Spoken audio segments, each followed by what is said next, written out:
And we will not leave our Kashmiri brethren in their heroic struggle, what they are waging against the Indian occupation. See, how can anything foreign be there in a jugular vein? This is a union territory of India. जब तक कश्मीरी मुजाहिदीन यहाँ से जाके लड़ते रहे, हिंदुस्तान के नाक में दम रहा, ये केस दुनिया में उजागर रहा, जिंदा रहा। पहले बड़ी जबरदस्त उन्होंने बात की है ब्रेन ड्रेन या ब्रेन गेन, क्योंकि हमने देखा कि बहुत सी पॉलिटिकल पार्टीज इसके ऊपर अपनी सियासत करती रही हैं। पाकिस्तान के वजीर जो आर्मी चीफ है उन्होंने एक स्टेटमेंट दी कि कश्मीर हमारी जगुलर वेन है, तो इंडियन मीडिया ने इसके ऊपर बड़ा शोर डाला और उन्होंने कहा कि जी ये कुछ कश्मीर हमारे पास है, कुछ कश्मीर हिंदुस्तान के पास है।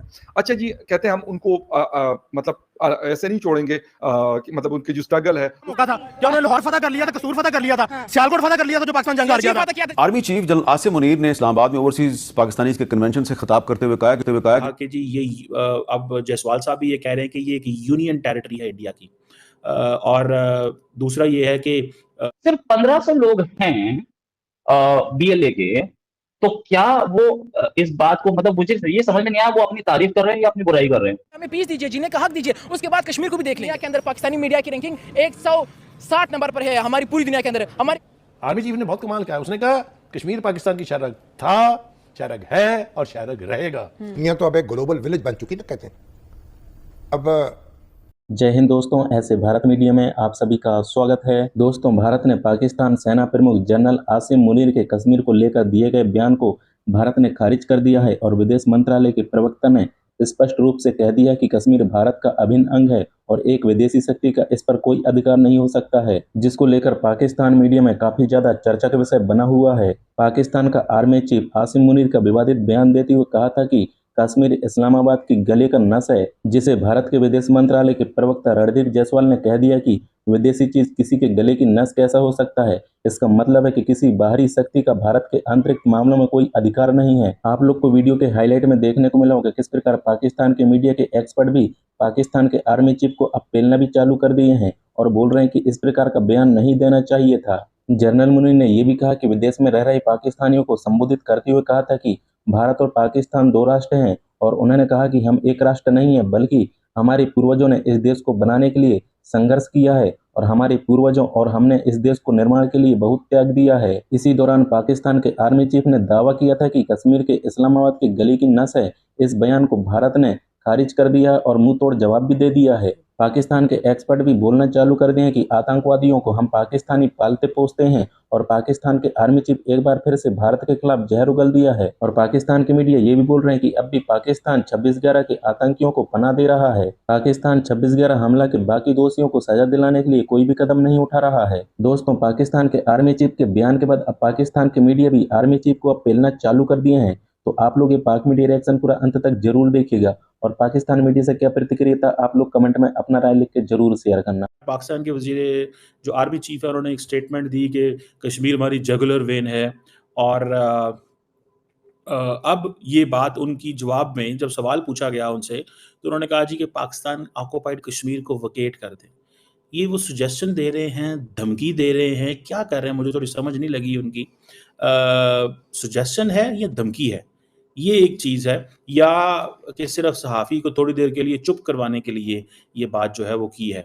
और आपको पता है कि जब पाकिस्तान के आर्मी चीफ ने कल ये बात की तो इंडियन मीडिया ने इसके ऊपर बड़ा शोर डाला और उन्होंने कहा कि जी ये अब जायसवाल साहब भी ये कह रहे हैं कि ये एक यूनियन टेरिटरी है इंडिया की, और दूसरा ये है कि इसको इलीगली ऑक्युपाई किया हुआ है, ठीक है जी, और इसको इमीडिएटली छोड़ा जाए।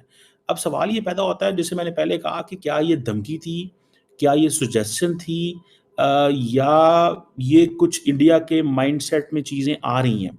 मैं आपको बताता चलूँ कि इस वक्त जो इंडियन माइंडसेट है और इंडियन गवर्नमेंट जो है, देखिए आपको थोड़ा समझना होगा।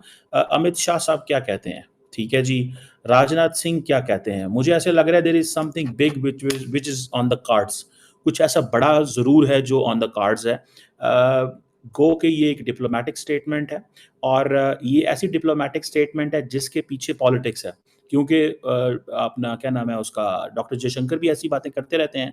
डॉक्टर जयशंकर ने कई दफ़ा ये कहा है कि जनाब हम जो कश्मीर जो है वो उसको रिलीज करें, छोड़ें, निकलें वहाँ से, इस तरह की बातें जो हैं वो वहाँ पे डॉक्टर जयशंकर ने की हैं।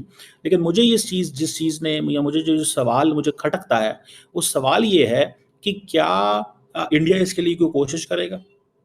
ये सवाल है। क्या इंडिया इसके लिए कुछ कोशिश करेगा या नहीं? या इंडिया ये अपनी डोमेस्टिक एक रेटरिक जो है वो बनाएगा? अगर तो इंडिया ये अपनी डोमेस्टिक रेटरिक बनाएगा, तो फिर तो आप इसको देखें कि ये इट विल हैव इम्प्लीकेशंस। मुझे ऐसे लगता है in coming months, coming years, जैसे जैसे चीज़ें बेहतर हो रही हैं उनके लिए, वैसे वैसे वो कोई ना कोई ऐसा नैरेटिव ज़रूर अपनी आवाम के सामने लेके आना चाहते हैं। जैसे मिसाल के तौर पे ये तहव्वुर राना के हवाले से है। अब उन्होंने कहा जी कि पाकिस्तान जो है वो ग्लोबल टेररिज्म का एपिसेंटर है। अच्छा, ये ज़ाहिर बात है, ये लफ्ज़ इंडिया का नहीं है, ये लफ्ज़ इंडिया ने की वोकैबुलरी में आया है, और वो आया कहाँ से है, और वो जो बाहर जो वेस्टर्न मीडिया ने इसके ऊपर लिखा, ठीक है जी। और ये बात कि जी पाकिस्तान की रेपुटेशन अच्छी नहीं है। अब कई लोगों का दो तरह के नैरेटिव हैं। एक नैरेटिव तो ये है कि जी हम कश्मीर ले लेंगे, और हमारा ये कहना है कि हम जम्मू कश्मीर भी ले लेंगे। और सबसे तरह ये बताइए, कल जो आर्मी चीफ ने एक भाषण दिया, वैसे बहुत ज्यादा क्रिटिसाइज किया जा रहा है, जो कि एक बड़ी हैरत की भी बात है और खुशी की भी बात है कि पाकिस्तान की पब्लिक बोलने लगी है। फिर कश्मीर पाकिस्तान का जिसे कहते हैं कि शहरग हम सुनते आ रहे हैं बचपन से लेके अभी तक की बात हम सुनते हैं कि जी शहरग है, लेकिन बात यह कि शहरग तो है, लेकिन क्योंकि आधा शहरग है आधा नहीं है, उधर है। मतलब ये बात तो एक हकीकत है, इसमें कोई मैंने अपनी तरफ से कोई एडिशन डिडक्शन नहीं की। कुछ कश्मीर हमारे पास है, कुछ कश्मीर हिंदुस्तान के पास है। अच्छा जी, कहते हैं हम उनको मतलब ऐसे नहीं छोड़ेंगे कि मतलब उनके जो स्ट्रगल है उसको हम सपोर्ट करेंगे। उसके हवाले से क्या करेंगे तो ये अगर वो खुद बता दें तो ज्यादा बेहतर होगा। मुझे तो नहीं पता कि उनका क्या करने का इरादा है। उसके ऊपर फिर इंडिया का रिस्पॉन्स आ गया। फिर एक बलूचिस्तान के हवाले से कि जी 1500 बंदे हैं, और ये बेशक जो भी मतलब इनके ख्यालात हो, सोच हो, लेकिन हम इनको छोड़ेंगे नहीं, और ये हमारा कुछ नहीं बिगाड़ सकते। तो उसके ऊपर एक छोटी सी अर्ज करता चलूं कि सर बात यह है कि वो गुरीला वार लड़ रहे हैं। 1500 बंदे चले, इतनी बड़ी बात नहीं है। अगर 7 लाख या 6 लाख हमारी फौज है तो उसके मुकाबले में कोई इतनी बड़ी चीज नहीं है, लेकिन फिर भी क्योंकि गुरीला वार लड़ रहे हैं, उन इलाकों से वो बड़े वाकिफ हैं, और वो जगह जगह IED ब्लास्ट कर लेते हैं जहां पे उनको लगता है, तो सुसाइड बॉम्बिंग कर लेते हैं या कुछ और करते हैं, गाड़ियों को रोक कर लोगों को। आसिम मुनीर साहब की, डॉक्टर आर्मी चीफ साहब की, अच्छा, उस पर अब पूरा ट्विटर, पूरा सोशल मीडिया उस पर अब टूट चुका है। सबने उस पर वीडियो बनाया, सबने उसको बताया। अब फैक्ट इसके बड़े जोश वाली स्पीच थी, नो डाउट अबाउट इट। सिर्फ 1500 लोग हैं BLA के, तो क्या वो इस बात को, मतलब मुझे ये समझ में नहीं आया वो अपनी तारीफ कर रहे हैं या अपनी बुराई कर रहे हैं। आप 1500 लोग टैकल नहीं कर पा रहे, आपकी नंबर 1 इंटेलिजेंस 1500 लोग को अरेस्ट नहीं कर पा रही, या 1500 लोग जो हैं वो आपके ऊपर भारी पड़ रहे हैं, वो क्या बोलते हैं, ठीक है वो कर रहे होंगे, वो लोग छुप करके अटैक कर रहे हैं, आपको पता नहीं चल रहा, गुरिल्ला वॉरफेयर कर रहे हैं, सब कुछ है, सारी बात मान ली। 1500 लोग पकड़ना कोई बहुत बड़ा काम है क्या? कहना बहुत आसान है कि सिर्फ 1500 है, बस वो 1500 से ज्यादा है, क्योंकि एक आदमी पकड़ा जाए वो 4 की लोकेशन बता देता है, और 4 पकड़े जाए वो 8 की लोकेशन बताएंगे। आपने एक भी पकड़ने की कोशिश नहीं की। इसका मतलब जब लोग गेहूं के लिए लाइन में, आटे के लिए लाइन में लगे हुए थे, ऐसा भी टाइम आया था कि हमारा प्राइम मिनिस्टर IMF के सामने कटोरा लेके खड़ा था। अरे तुम बताओगे कि पहले कुछ अच्छा टाइम लाओ तो तब तो लोग बताएंगे। आप चाहते क्या हो?